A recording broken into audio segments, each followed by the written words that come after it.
Welcome to the Heat Source Quickfire, the mini episode where we taste and discuss one sauce in under 15 minutes. Hopefully. We bring our best facts to the table and let you decide whose is best. Let's heat up.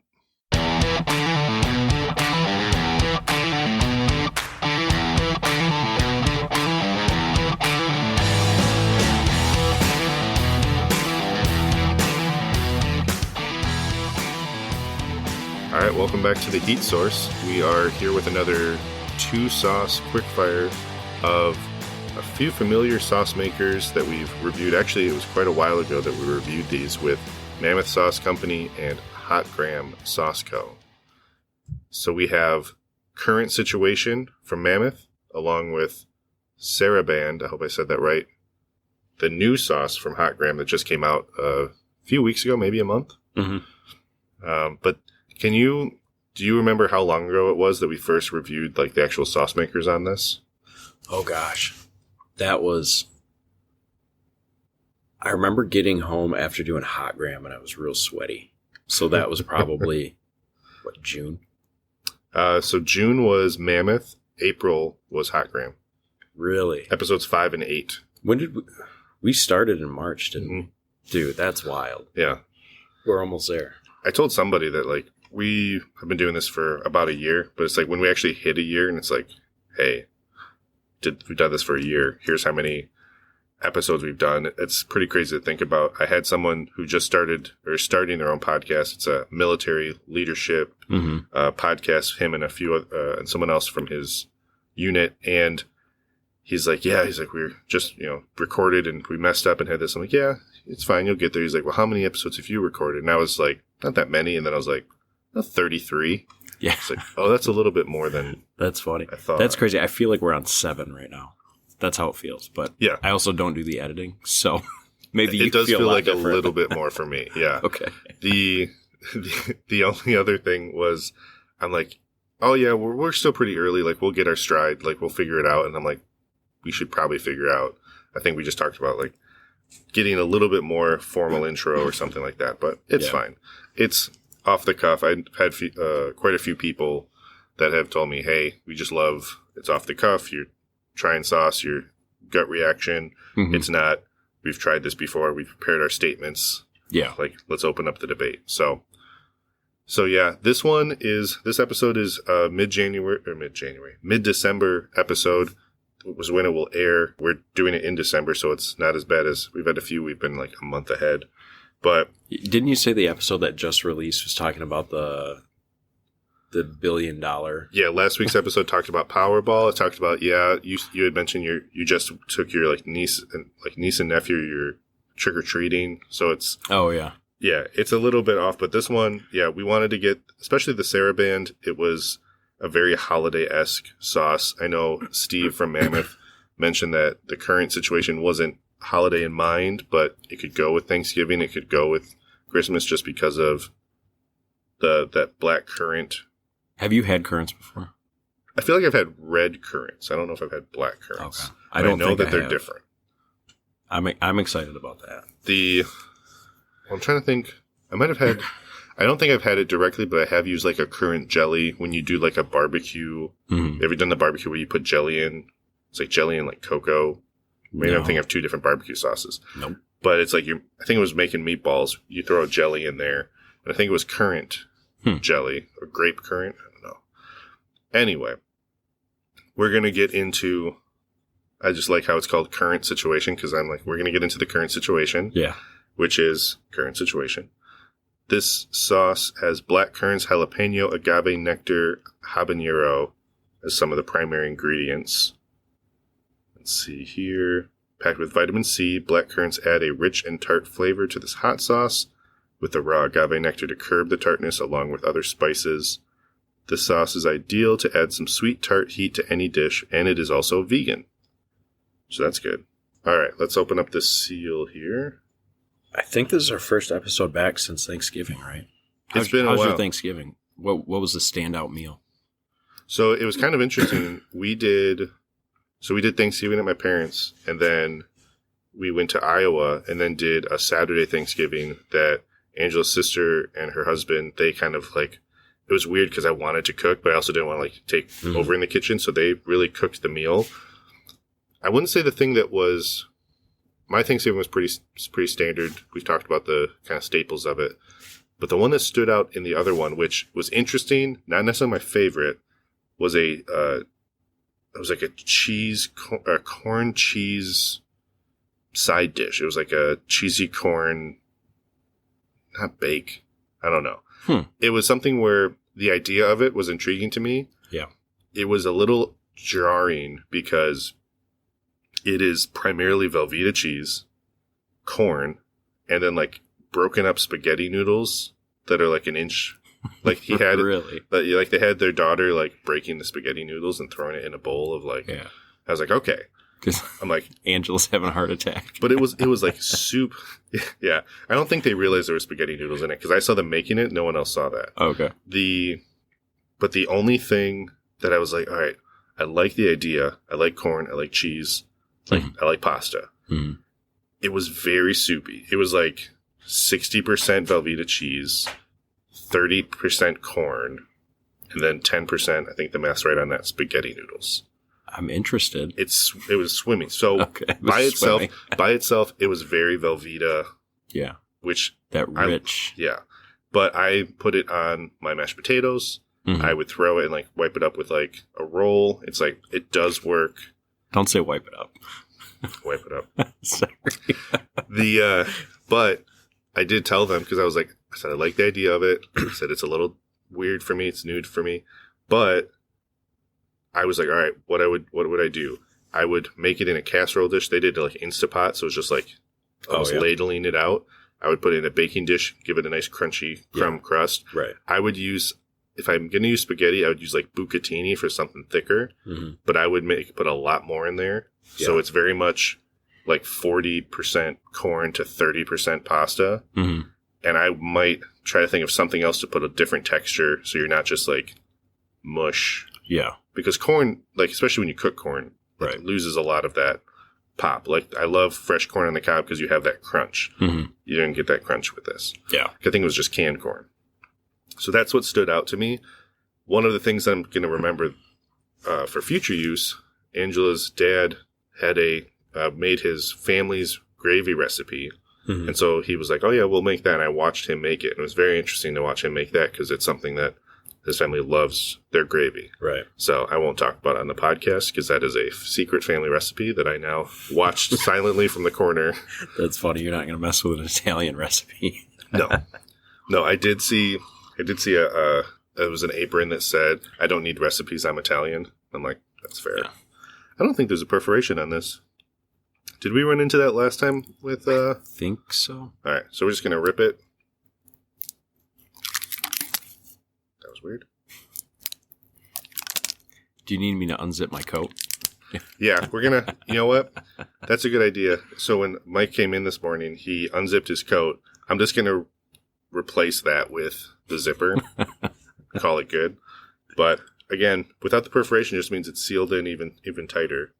It has a nice... It's like a very deep purple red. Yeah, it's like very deep red into a purple. It seems pretty liquidy.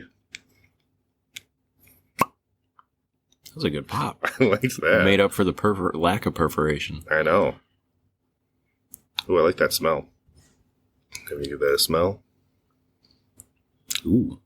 So I'm, like I said... That smells familiar. I maybe only had currants once, but that is a more familiar smell. But I don't know. I'm not familiar with currants to be like, oh yeah, it's a very curranty. Yeah, till I Googled it the other day, I quite honestly was not sure what it was. Let's see here. Yeah, very nice thin pour. It's a beautiful color. Like, even though it wasn't holidays in mind, the color is just asking for, like, throwing it on something Christmassy. All right, ready? Yep.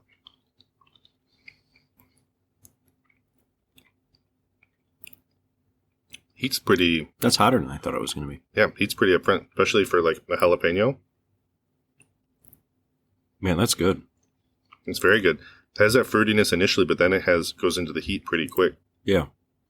Trying to see what other ingredients. Jalapeno, black currant syrup, apple cider vinegar, agave nectar, Habanero's also in it. It initially hits you as a sweeter sauce, and then it pretty quickly, I would say, goes into savory. Yeah. Like I'm not getting... It's one that I wondered if it was going to be like, not cloyingly sweet, but just like a little more, I thought it was going to be sweet all the way through. But I like that. Yeah, the sweetness is there up front, and then it just has that warmth. It's for me, it's like I'd say it's a low 2 because it lingers. Yeah. Ooh, that was a good pour. That pour had a little more texture to it. It's such a brilliant purple. I kind of want to almost spill a little bit on purpose to add to my... Don't sully the napkin. I'm not, but it would go nice in my collage here. Yeah. All right, so you seem pretty confident with your fact on this one. Okay. I'm going to let you go first. I don't like when you say that because now it just seems... Hey, I'm just reflecting the confidence that you had when we started this morning. Okay. So black currant is a little berry, grows on a bush. Okay.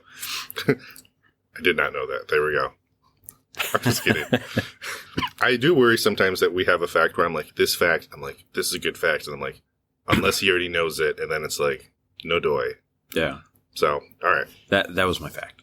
Cool. No. So it was banned in the United States in 1911. The black currant was.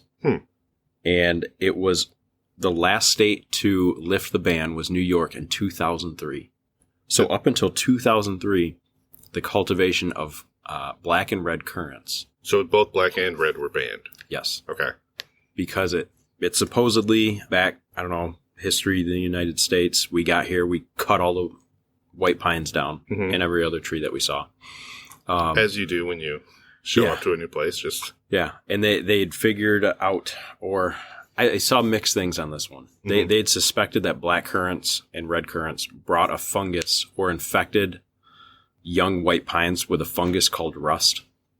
Okay. That killed them out. So when they were trying to reforest the United States after we chopped it all down, they're like, those cause rust, which is a fungus on white pines. They're totally banned. So they just flat out don't touch them. So for a while, like people would still make, I think I saw like wine out of them and stuff.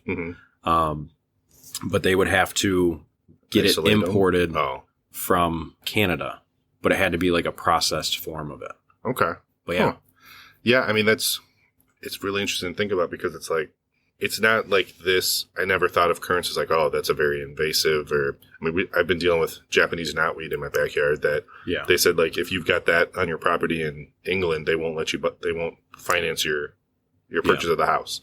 So I think of those, the black currant, it's almost like, there's the risk of the fungal infection of the pines, which if you cut them all down, why do you care about them now?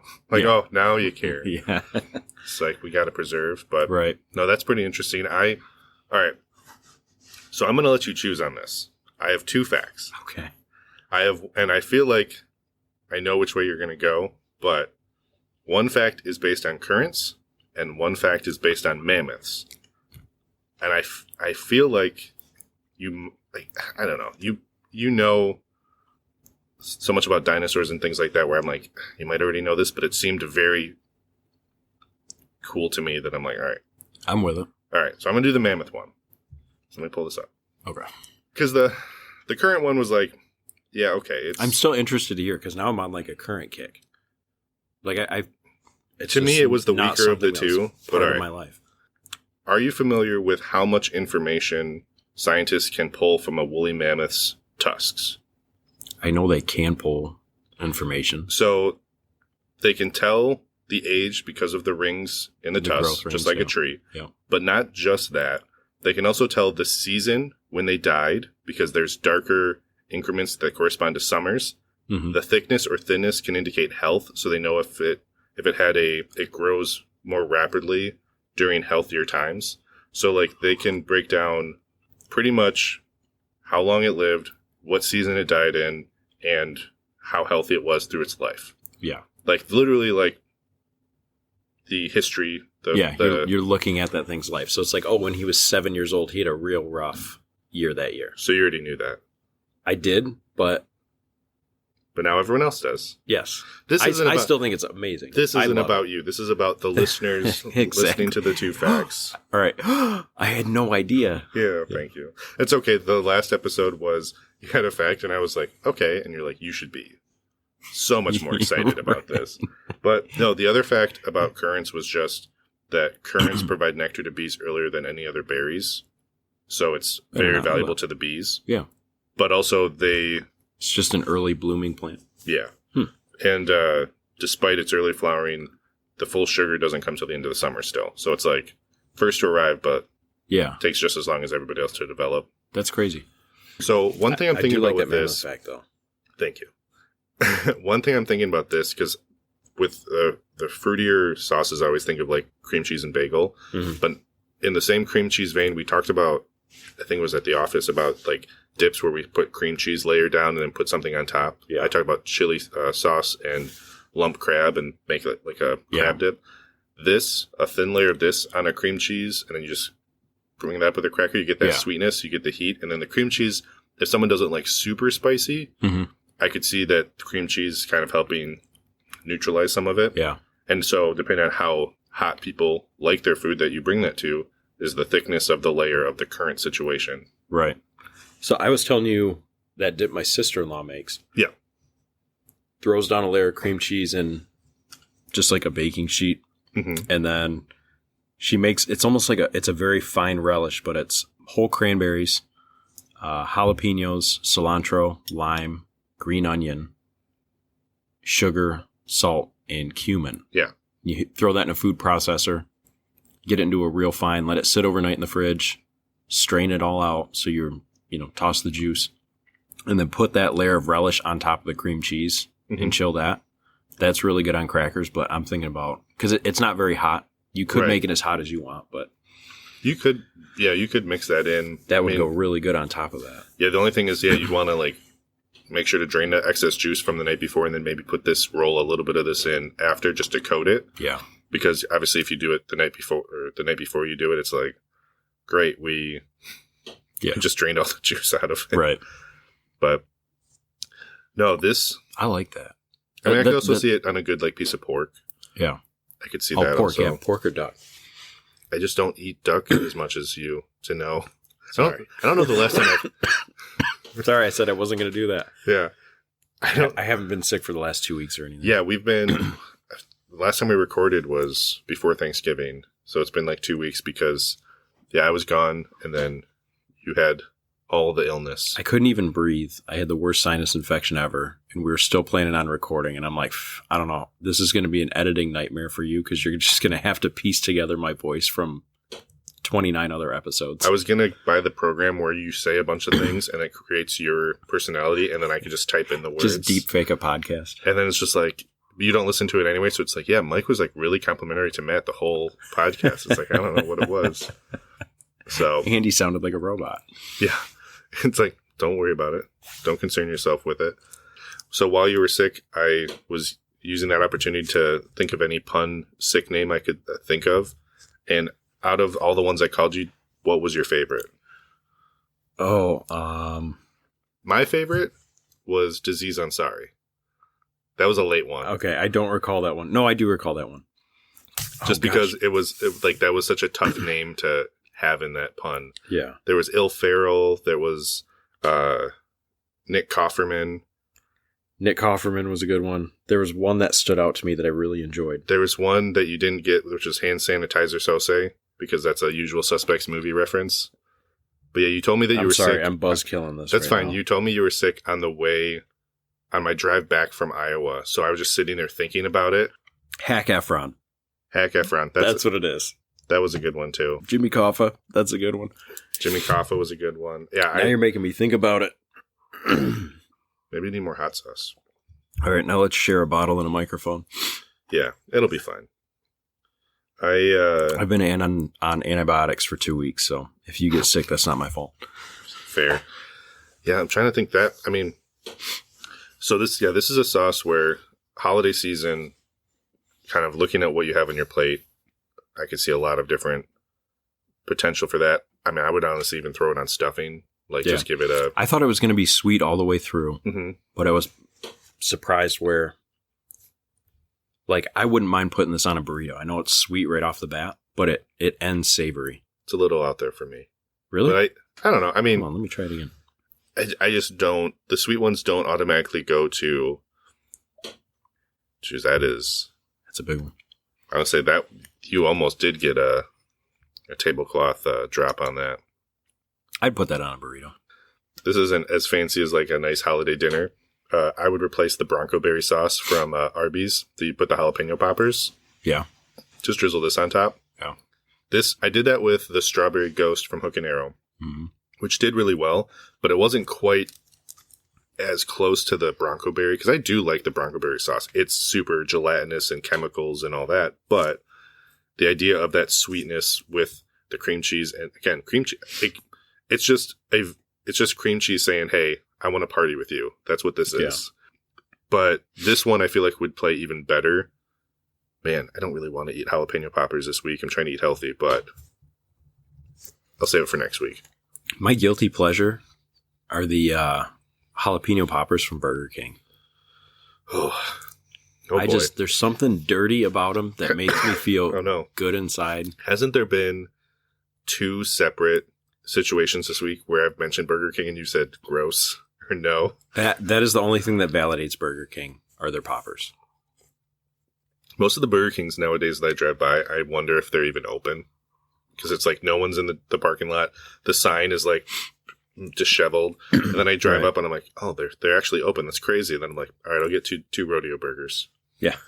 Oh, sorry, rodeo burgers too. Those are good. Yeah. Those, and they're on the value menu. So are they even on the menu? Yeah.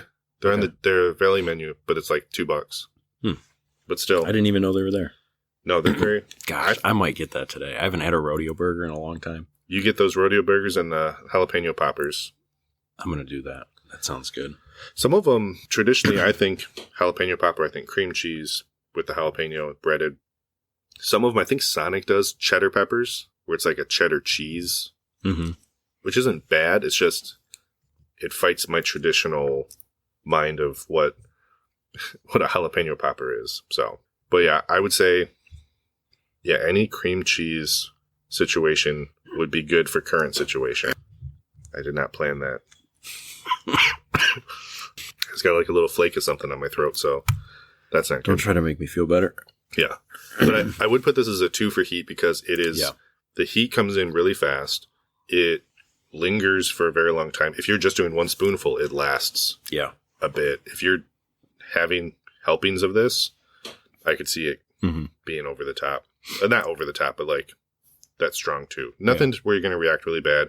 If someone likes heat but doesn't want to like sweat and all that, I think this one would be good. Obviously, the 0 to 5 scale is all based on tolerances and preferences. So that too is that nice lingering heat, not quite to the reacting and sweating and nose running and all that. Although maybe that would help clear that out.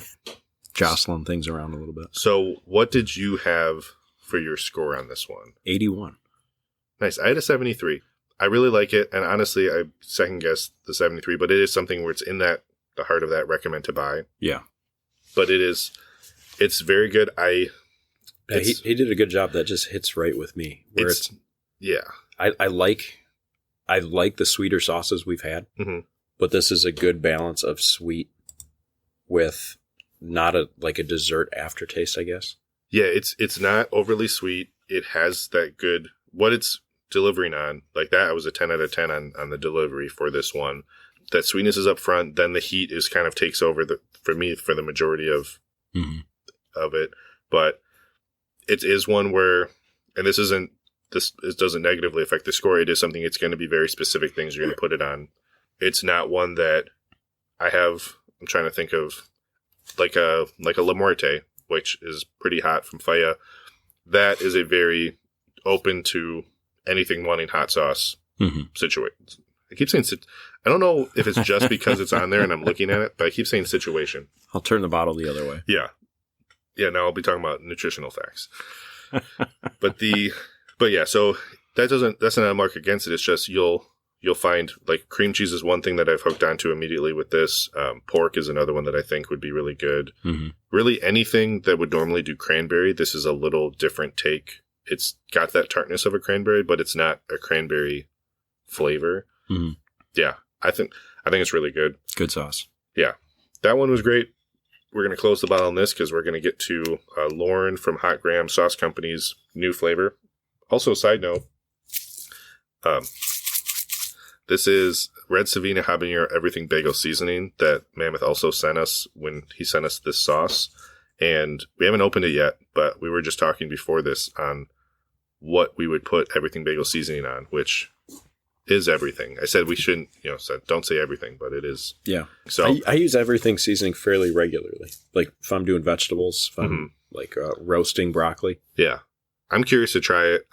I'm curious how much heat comes through. And I'm pretty basic, so I like avocado toast with Everything Bagel Seasoning on it. So yeah.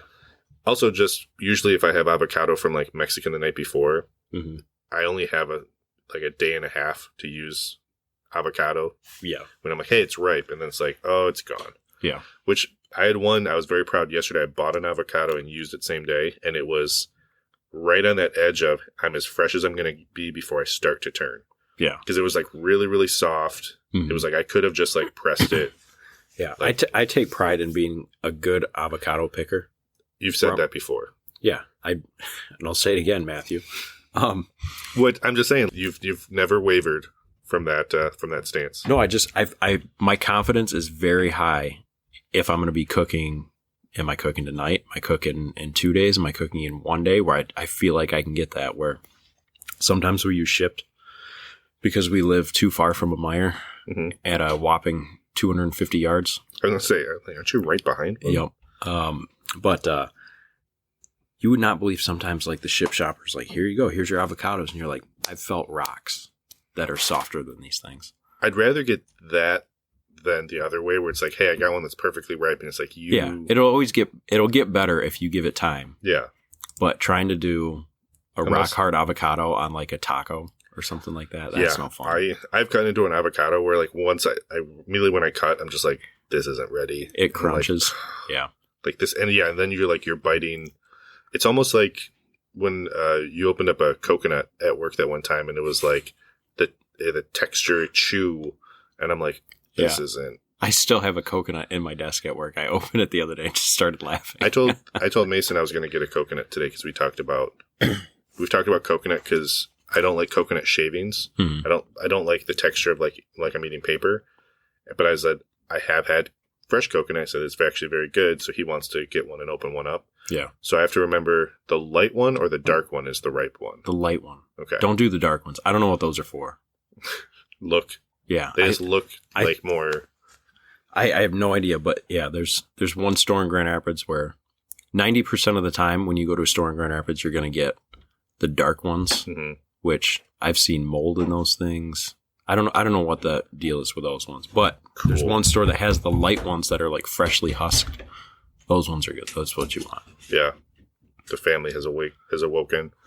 All right. So we have the Hot Graham Sauce Company's Sarabande hot sauce. So this hot sauce, it's vinegar, cranberries, apple, jalapeno peppers, shallots, ginger root, tequila, lime juice, garlic, olive oil, salt, and garam masala.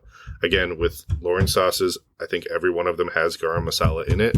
It's just kind of a signature. It's a signature flavor of his sauces. I am trying, and I hopefully before the end of the year, to record a sandwich that my dad has been working on using 3 of his now 4 sauces mm-hmm. incorporated into the sandwich, and it's really good. Yeah. So hopefully I can record that and post that. So this one I did think more holiday because it has the cranberry, even the Granny Smith apples, like apples and cranberry. The ginger and jalapeno are some also pretty interesting ingredients for this. You can see the red, like little pieces of. Yep.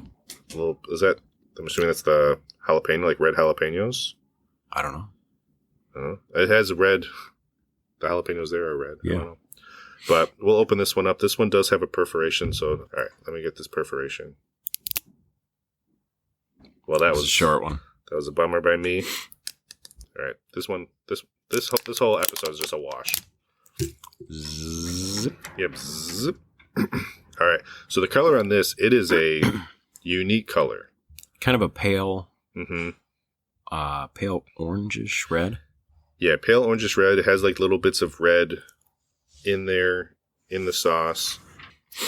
All of his sauces, for the most part, are kind of that pastel-y. So that smell, it's very familiar with his other sauces. Yeah. Is it the Garam Masala? Mm-hmm, I think so. Okay. And it's something where the only one that's, to me, that kind of is a little step outside of his arrangement is the one that we had that was very floral. I think it was the warm-up sauce. Yes. Yep. So, because like the Toccata and the Concerto both very much remind me of this, each one with its own kind of unique. Oh, this is a thicker sauce. You should not, I'm going to jinx it, you should not spill this one. It has a very applesauce. Well, I didn't spill the one I should have just spilled, so we'll see how this goes. You got one in the bank. Curious on the heat on this one. Oh, gosh. That was a big glub. All right. Interesting. That garam masala has that floral. Yeah. Which some of them stand out more than others. This one stands out not as much as the warm-up, but it stands out more than the other two Concerto and... Yeah. I'm trying to find the cranberry. I think I taste the cranberry in there.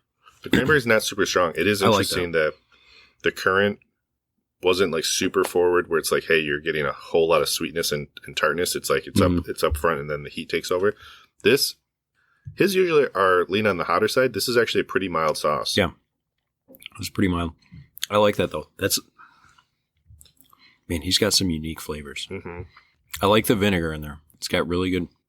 The vinegar, the garam masala, that lime, that acidity. Yeah, it's got good acidity. I like that. And I think the Granny Smith apples probably help with that acidity as well. But gosh, that's one where I would just like that makes me just want to get a bag of tortilla chips and just tear through a bottle. I enjoy that. I like the. I'm trying to think. I like the vinegar in it. I feel like that's your stamp of approval too. It's like, give me a bag of tortilla chips. Be like, we did it. A good hot sauce. All you need is tortilla chips. Which, if it was socially acceptable, I would just drink it. Isn't that funny? If you ate a whole bottle of hot sauce with tortilla chips, people would be like, kind of weird, but that's acceptable. Where if you just drank the bottle, people would be like, okay, Jeffrey Dahmer. If you went on TikTok, there's a lot of people that are just guzzle down hot sauce. Really? Yeah. Some of them are I like don't TikTok. I'm sorry. We have a TikTok account technically. So. Really? Who manages it? Me. Okay. Which is why it doesn't do that well. I just threw a bunch of videos I made on the other one. I'm like, let me throw them on here. And it's like, oh, we're getting followers. I'm like, I don't know what to do with this. That's funny. But no, I just saw a video recently where someone dropped a stack of like 15 tortillas, just like flour tortillas. And it's like, here you go. And like, here's some salsa. And like, I don't want this. Yeah. Like, well, what if I quarter them and fry them? And they're like, yes. Perfect. Bring me more. I have seen that one. That's keep this coming. Same thing with like, hey, do you want 7 or 12 sticks of cheese? It's like, no. What if we bread and fry and give you pizza sauce? Be like, thank you. So yeah, I mean, I would go fish tacos on this. It's got a good acidity and good vinegar for a fish taco. Yeah, fish would be a really good one.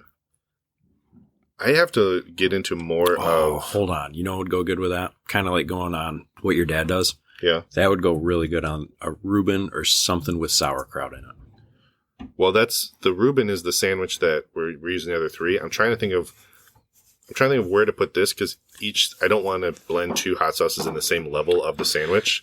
We already have something that's included in the butter of the toast. Yeah. We already have something with the cabbage, which is like in place of the sauerkraut, it's like cabbage. Right. And then we have another one that's going in like the Thousand Island quote unquote dressing. Yeah. So it's like, I wonder how we could incorporate this one into it. This guy's got to start making sauerkraut. Honestly, I would love this on sauerkraut. Yeah, I'm sure it's way more common than I think, but my dad would always just take Polish sausages, sauerkraut, and just saute it up in a pan. Simmer that sausage in that. Like just get a big old pile of sauerkraut and Polish sausage. Where Polish sausage, like it's a little more vinegary tasting. Yeah. Than like an Italian. The Italian's got like fennel and stuff in it, but just dump it all over that. Man, that sounds good. Or kielbasa. This would go good on kielbasa. His sauces are one where I feel like I need to culture myself more in other countries' like cuisine because I feel like if you had someone from another country, like specifically like India, try this, they'd be like, oh, I can think of 4 different things to put this on. What's the, I'm not going to say what nationality I think it is, but is it Samoa? Am I thinking of the Girl Scout cookies? Samosa. Enlighten me. What is that? It's a fried South Asian pastry with savory filling, including spices, potatoes, onions, and peas. That's what would go good with that. So Samosa. it's like a pasty. They probably did it first. Okay. Which also, we talked about the pasties before. It's like a Michigan thing. It's not. It's from like England. It's from like over in Europe. No, it's from the up. Like, well, did they put gravy on it? But no, samosa is what I'm thinking of. Is that it's a South Asian item, which it is always. I see it and I'm thinking, oh, it's like a little pizza pie, and then it's like potato and peas, which I love potatoes. I love peas. It's just weird where I'm like, oh, it's not what I thought it was going to be. I thought it was going to be like an empanada or something like that. That would be something paired with this. Yeah, just dip. Because the only thing I would say if you get samosas and someone makes them like, hey, I made samosas. The thing that always happens is someone grabs them thinking it's got filling in there that's going to keep it like, not as dry. Potato, it's going to soak up that moisture. So unless this picture has little relishes or little things to put on there, having this on there would definitely help. And it is just an extra flavor boost for if they didn't season it as much as you would want. So that is my cultural. You know what Lorne needs to do? He needs to go to Two Beards restaurant or give him a phone call. That they probably have a good amount of sandwiches that would be asking I feel like for that. Every sandwich they have, for the most part, would benefit from his hot sauces. Yeah. So before we get into the fun fact, Lorne had kind of his own little fun fact for this, which is more just the backstory of how the sauce came to be. Because I had said, hey, we're going to try the sauce. And he's like, yeah. He's like, I don't know how to like concisely say the idea behind this sauce. So he's like, so here's the thing. He's like, a work colleague and a neighbor have 2 different allergies, tropical fruits and onions. So he went to Granny Smith apples, ginger, and cranberry for the counter flavors to the jalapenos. He subbed shallots for the yellow onions because weirdly he wasn't allergic to shallots, but he is allergic to onions. That's weird. It is. And for the longest time before I was actually like cooking as regularly as I was, I did not know that a shallot was basically just a little onion. It's like a small onion or a big garlic. It's something where it's kind of that the clove and the onion kind of were like, hey, let's go halvesies on this. And they all have their own. I like at the grocery store when they say like this onion is primarily used in this type of cooking, or shallots, in like dressings and different things. But so that was kind of the birth of the Sarabande with a couple ingredient adjustments to kind of retain a good pour. And it's like, there's the 4 sauce. He's like, I like this. He's like, not enough for a Marvel origin story flick, but something for your interesting facts section. And I'm like, we're right underneath that. That's funny. Approaching. All right, I'll go first with my fact on this one. Because, so I went with Sarabande, the actual name, which is based on... I figured you would, so I avoided it. Cool. It is a musical style. Figured so. Easy, yeah, pretty. Other than warm-up, everything else has been very musical in that. But 1583, Philip II banned... We're not banning things this episode. Banned it because it was regarded as loose, ugly, and exciting bad emotions. They thought it was too provocative. Sarabande? Sarabande. So, like, what actually is it? Like a style of... It's a style of music. Really? Yeah. And then it did come back later on. Actually, Handel was the one that brought it back into popularity. So interesting. I can't imagine a style of music getting banned. Like, so this is like more grunge. Well, because it originated it was like a Spanish dance that came with it, and apparently I think the dance itself was too kind of like sexual. It was like too erotic. Gotcha. So they're like, no more.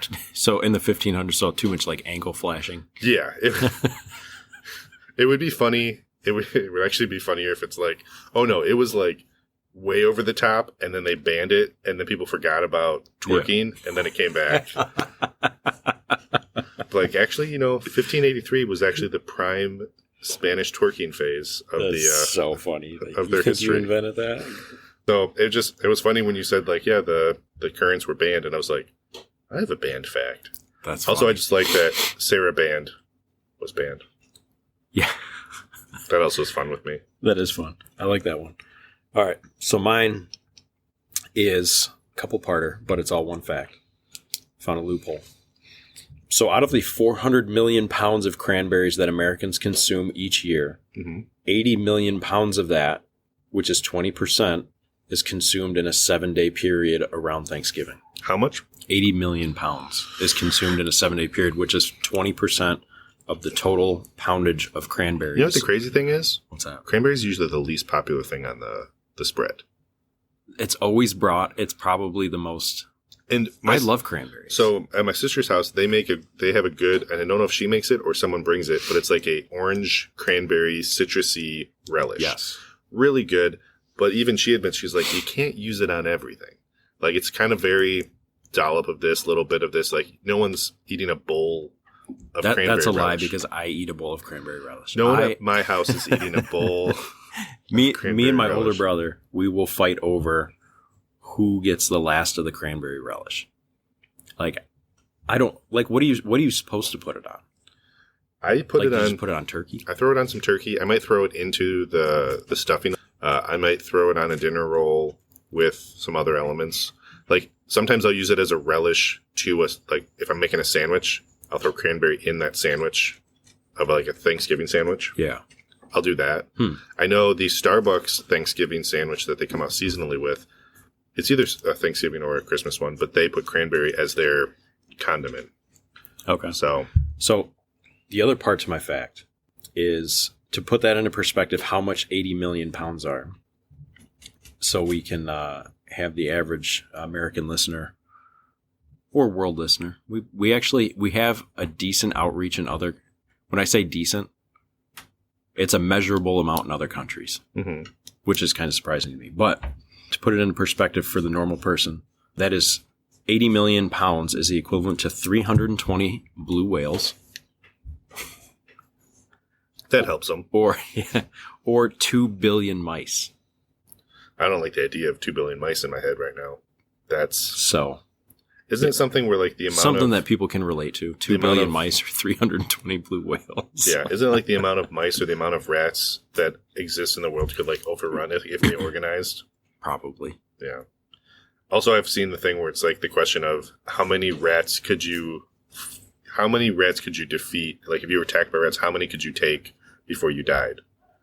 And someone's like, oh, like 50. And they're like, oh, more than that. And then I bet it would be a surprisingly small number of rats could take you out. Yeah, I think so too. Have you seen the video of I think it's a lady. She's in like the drained pool. And there's a single rat down in there and she can't get out of the pool and the rat's chasing her. Nope, I don't want to see that. I did see recently on one of those National Geographic things, ants going after a snail. Really? And it is, because they're zoomed in so close, I'm like, this is kind of unsettling. Like, brutal. And like people in the comments are just like, can we all just thank God that ants are as small as they are? Because if they were like twice their size. Yeah. Did you see the National Geographic picture that won this year? No. It was a zoomed in photo of an ant's face. And it is like straight out of a horror movie. Yeah. That's got to be a photo without context. Yeah, I'll pull that up and have nightmares. I did send you another one where it was a crab that got attacked by a bird, and it just straight up just like pulled its arm off because it was damaged. Yeah. And they're like, it'll grow back after a few rounds of molting. Yeah. And I'm like, that is pretty savage though, to be like, I don't know why, but I thought of, so I saw him because he aggressively, it wasn't like he snips and cuts and like breaks. It's like he moves it around once, grabs his arm, and pulls it right off. That's insane. And it made me think of when, I don't know if you've seen all the Fast and Furious movies, but there is one where Dwayne "The Rock" Johnson has a full cast on his arm. Yeah. And he flexes the cast off.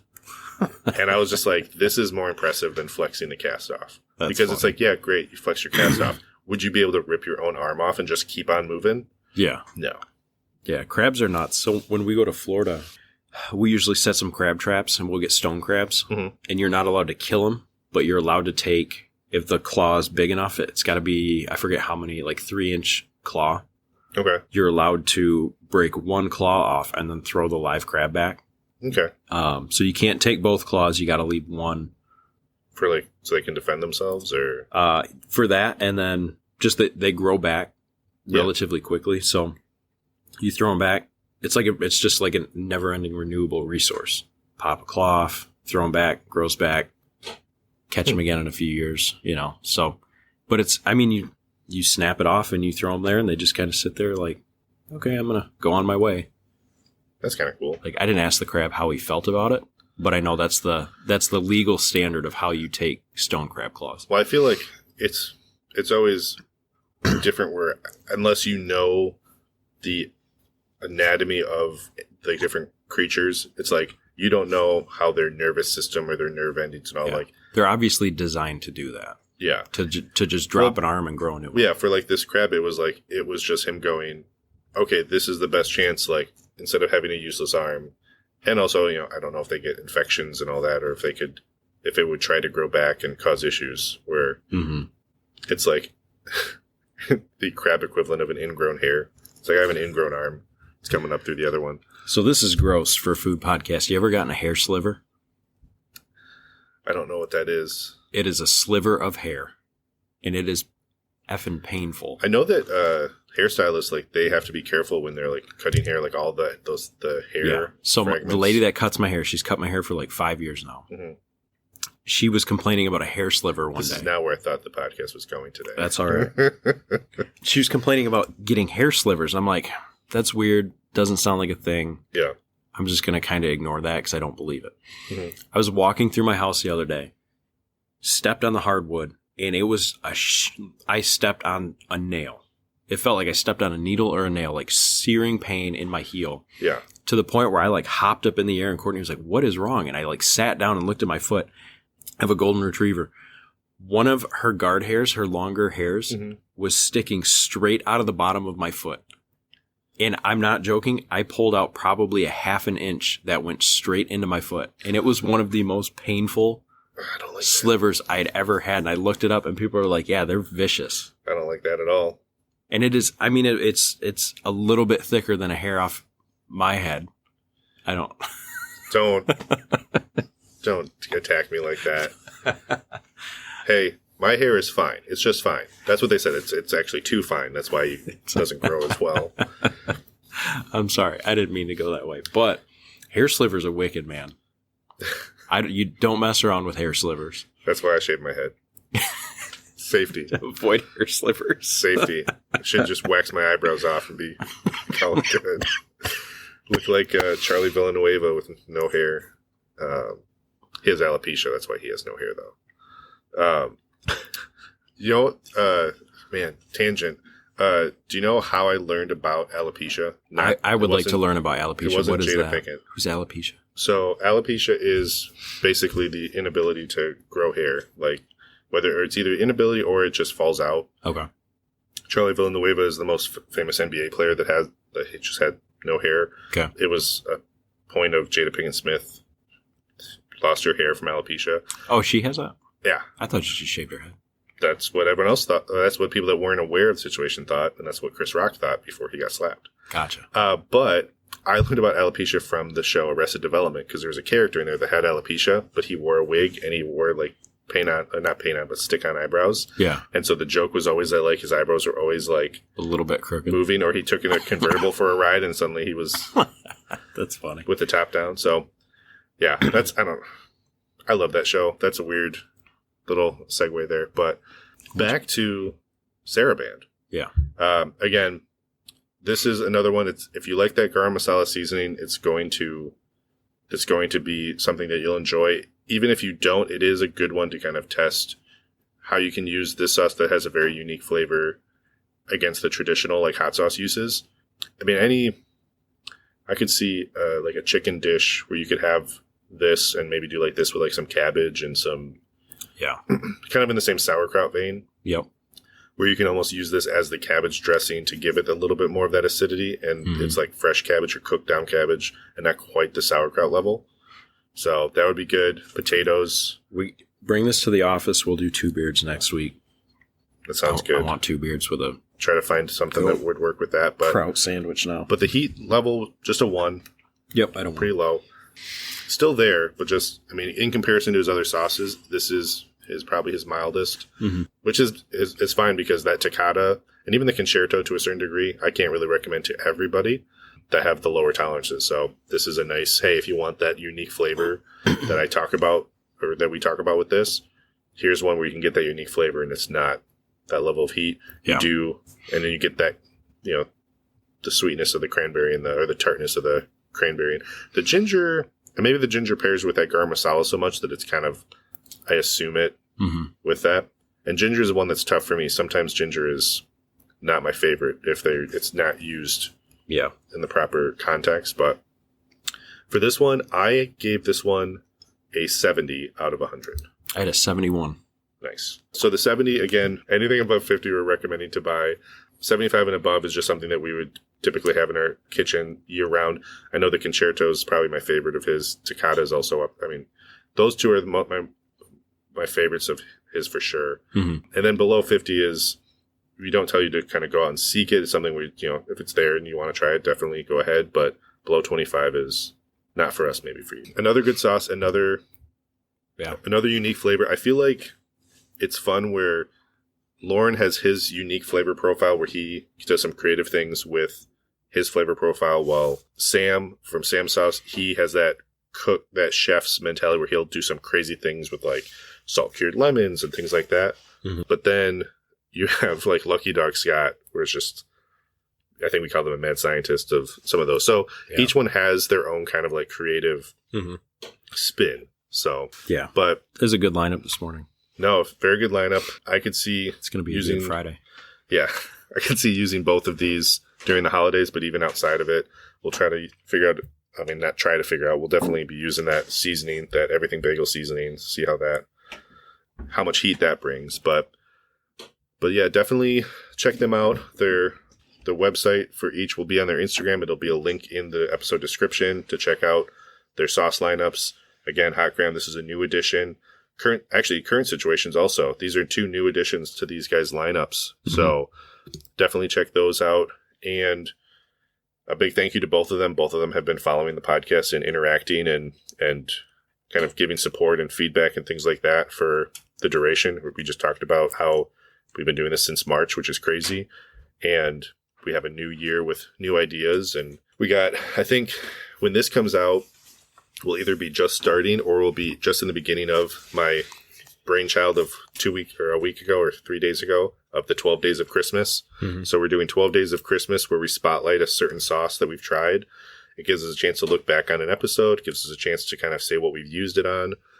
So keep an eye out for those on Instagram. And just a big thank you to these guys and a thank you to everybody that's been kind of reaching out and giving feedback. So until next week, it will be right before Christmas. Yeah. So we'll see you then. See ya.